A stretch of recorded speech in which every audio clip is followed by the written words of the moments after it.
परमाननीय अध्यक्ष, प्रत्यक्ष और समकक्ष वृंद, ये बौद्धिक शब्द मुझे, मैं संगीत का व्यक्ति हूँ, आलाप करने वाला व्यक्ति हूँ, प्रलाप हो जाए तो माफ करिएगा। मात्र बुद्धि स्वतंत्र शब्द न होकर स्वच्छंद लगता है मुझे। स्व की भी कोई व्यवस्था हो तब तंत्र सार्थक है। बनारस में 24 घंटे यानी शाह सर्वभूतानाम की दृष्टि से घूमने वाले जब कुछ खा भी लेते हैं तो विचार करते हैं इस समय पान की दुकान कहाँ खोली होगी। तब यह स्वतंत्रता वाला शब्द सार्थक होता है कि भाई उनकर दुकान इतने बजे खोला ला और इतने बजे बंद होके फिर खोला ला। मतलब अगर वो 3 बजे भोर में खोलता है तो 7 बजे बंद करके चला जाएगा, 10 बजे तक फिर स्नान करके आएगा, फिर ईश्वर का नियम है, आप जाएंगे तो मिलेगा। लेकिन कभी आप 5 बजे खोलें, कभी 7 बजे खोलें, कभी तो यह कोई स्वतंत्र नहीं हुआ, स्वच्छंद हुआ, मनमाना हुआ, उसका कोई ठिकाना नहीं। इसीलिए स्वतंत्र और स्वच्छंद में जिस प्रकार शाब्दिक ध्यान देना आवश्यक है, उसी प्रकार ये बौद्धिक शब्द मुझे बड़ा डर पाता है। ये कुबुद्धि है कि सुबुद्धि है, कैसी सार्थक बुद्धि है? बौद्धिक ही है, क्योंकि इससे बड़ी बड़ी दुर्घटनाएं घटी हैं। 64 कलाओं में उन 60 तक, इसमें भी 60 छिपा हुआ है, पदार्थिक हैं। और पदार्थ हटता चला जाए और तत्वार्थ बढ़ता चला जाए। 2 पंक्ति की कविता पढ़ी आपने, कहा वाह वाह वाह, कुछ नहीं निकला लेकिन आपको हिला के रख दिया। तो वास्तु, मूर्ति, चित्र, काव्य और संगीत, इसीलिए इनका नाम लेते ही इनको ललित कला कह देते हैं। सुंदर का बोध हो जाता है। इस बुद्धि शब्द पर इसलिए मैंने टीका टिप्पणी करने का साहस किया कि इतने विद्वानों के बीच में मैं अपने को विद्वान घोषित करूं तो कहीं न कहीं दुर्घटना घटे कि मैं घायल होऊंगा। उतना स्वाध्याय मेरा है नहीं, उतना वैदुष्य नहीं है मेरे पास। तो अज्ञानी बन जाने से बड़ा लाभ है कि कुछ कुछ मिलेगा है। मनीष भी साप्तपदीन मुच्यते सत्संगति कतः किम न करोति पुंसाम। इन शब्दों के पीछे मैं अपनी अज्ञानता को छिपा लूंगा। लेकिन ये जो लोक शब्द है और उसके लिए इंसाइक्लोपीडिया, भागवत से ज्यादा महत्व दी जाती है। इंसाइक्लोपीडिया में लिखा है, लेकिन जरा उसमें लोक का अर्थ खोज के देखें तो अनगढ़, अविकसित इत्यादि जो है वो है फोक, और हम लोक कला का अनुवाद कर देते हैं फोक आर्ट। इसके बाद हमारी सारी सांस्कृतिक निष्ठा, तिष्ठा और प्रतिष्ठा दोनों खो देती है। 85% ग्राम्य भूगोल वाला हमारा देश नगरीय सारस्वत विद्या को आत्मसात करने के बाद ग्राम्य अभिव्यक्ति के द्वारा हमारा लोक निर्मित हुआ है, वह अनगढ़ नहीं है। वह 85% भारत को खिलाता है। कृषि के द्वारा वह विधाता का एक अंश बनता है, वह श्रमिक ही नहीं है खाली। इस दृष्टि से हम लोग पुरातत्व जितने हैं, बड़ी ही मेहनत से, साक्ष्य से, कार्बन डेटिंग से, तर्कों से अपनी विचार अभिव्यक्ति को साक्ष्य देते हैं। लेकिन पंचतत्व से रचित शरीर है तो उसमें क्षितिज जल पावक गगन समीर खाली पृथ्वी ही नहीं है। उसमें वांग्मय में भी कहा है, 2000 साल पहले वो ग्रहण के बारे में कालिदास भी कहते हैं, बहुत कुछ है उसमें नहीं जाऊंगा मैं। किंतु हम कहते हैं वंदे नाद तनुम तमुद्धर जगत गीतम मुदे शंकरम। शिव का शरीर ही नादमय है, नाद तनु है। पुस्तकों में लिखा गया है, 2 वस्तुओं की टकराहट से उत्पन्न ध्वनि को आहत नाद कहते हैं। ये एक शब्द 100 वर्षों से संगीत की शास्त्र यात्रा को विमुख किए हुए है। क्यों? उत्पन्न होता ही नहीं, वो उपलब्ध होता है, क्योंकि कोई शाश्वत यात्रा है, वह अनंत है, इसलिए उसका अनादि होना आवश्यक है। इसलिए भोले बाबा बेचारे अपने जन्मदिन से वंचित हैं, उनको हैप्पी बर्थडे कोई नहीं कहता। उनका विवाह दिवस मनाया जाता है।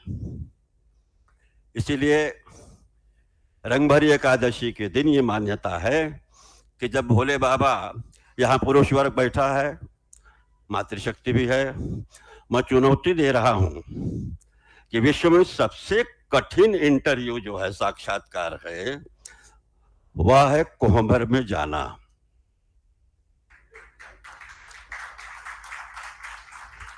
बड़ा से बड़ा विद्वान दीनहीन हो जाता है, आप साथ में छोटे बच्चे को ले जा सकते हैं, बाकी स्त्री साम्राज्य है, वहां क्या पूजवाएगा? लोढ़ा रख के कहेंगे तोहार कुल देवता हवन पूजा, फलाने हैं पूजो, गाना सुनाओ, आईएएस है, यही सब कुछ देवे, यही लेके मांगे झोला, बतावा मितवा कहाँ नहीं भूला। ये आपने लोक शब्द लिखा है, इसलिए मैं अपना ज्ञान को छिपा के किसी तरह से कुछ बोल के भागने की व्यवस्था कर रहा हूं, क्योंकि मैंने कहा ऐसे साणी वृत्ति का हूं, डर नहीं लगता, लेकिन विद्वान, और जब आप लोग विशेषण देने लगते हैं, वो काशी ये जी ना, मैंने कहा भागो अब यहाँ से, इन विशेषणों को झेलने की शक्ति मुझे नहीं है।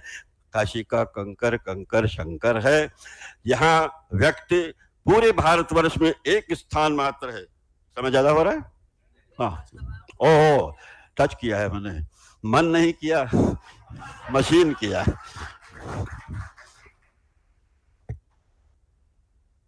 इस दृष्टि से थोड़ा बहुत कह के मैं अवकाश लूंगा, क्योंकि जब नहीं गाया, तीसरा नेत्र नहीं खोला भोले ने, तब उनसे जबरदस्ती की गई, तो उन्होंने भागने की कोशिश की, बाघंबर पकड़ लिया, तब भी भागे, छूट गया, तब स्मशान भागे, वहां औरतें नहीं जाती।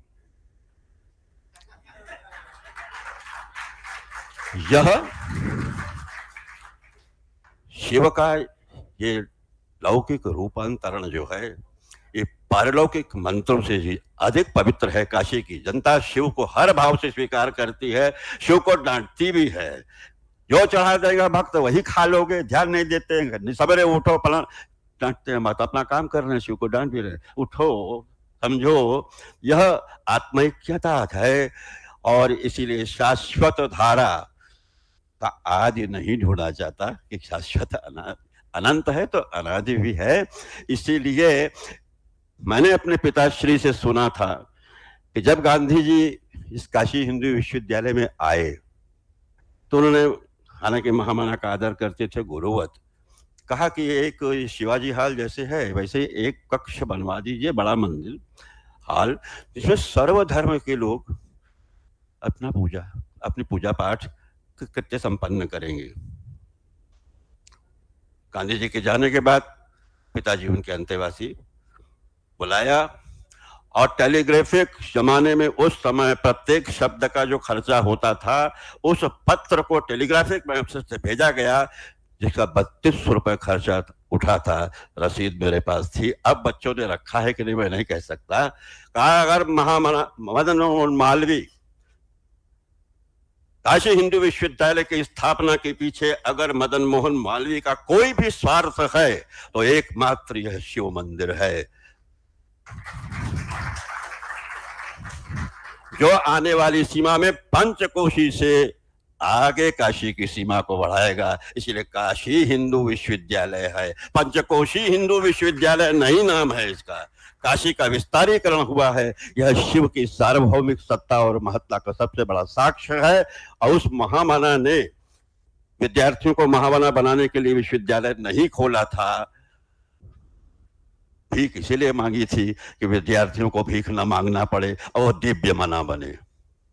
इस दृष्टि से ललित कलाओं के क्षेत्र में जिस आदिकालीन ढंग से शिव का कल्याणानाम निधानम कलिमल मथनम पावनम पावनानाम पाथेयम जन्म मोक्षो सपति परपद प्राप्ते प्रस्थितस्य, मद्भक्ता यत्र गायन्ति तत्र तिष्ठामि नारद है, किंतु इसमें है पाथेयम जन्ममोक्षो सपदि परपद प्राप्त प्रस्थितस्य विश्राम स्थान में कम।